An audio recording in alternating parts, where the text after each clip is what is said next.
It is a book which gives you the way to live. Right?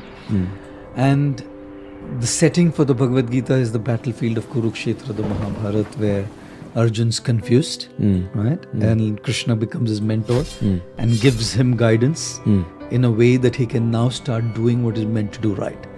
So every young man or lady is going to have confusions. Every young person is going to have those dilemmas to do or not to do, to be or not to. Krishna kind of guides Arjun through and empowers Arjun to make his own choices. Krishna only acts as a facilitator, right? And empowers Arjuna to understand that he is way too more powerful than the people he's going to face in the battle. Every young man and lady needs to understand that they are way more powerful than what their breaks, as painful as they are, but are still smaller than them, and they have the capacity to overcome those pains. The particular text says that the summer and the winter season keeps coming and going every year. Seasons change. And just because the seasons change, we never stop performing our duties. Let's say, for example, it's Chicago and the temperatures are minus 27 degrees Celsius. People don't stop their work still. Let's say it's Delhi, it's 43 degrees Celsius. People are still on and going on with their regular life with a few adjustments here and there, obviously. So I have the power as a spiritual being to overcome everything that's going around.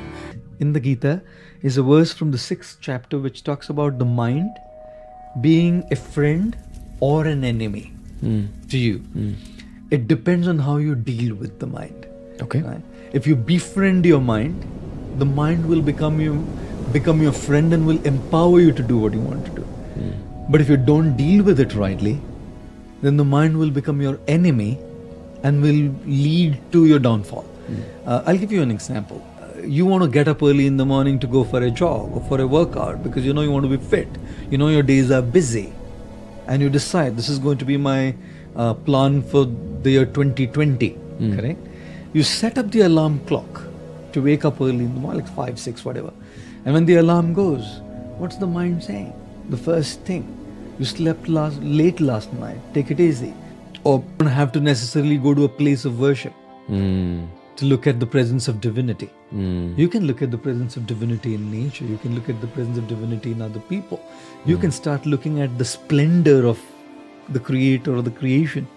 Or you can start looking at the splendor of the creator in the creation. You know, which is precisely why this is something that I usually tell people is when you look at somebody who's better than you, you know, and especially if they are in the same field, usually there is insecurity. There's insecurity that this guy is doing better than me in what I am doing. Or there is envy, jealousy.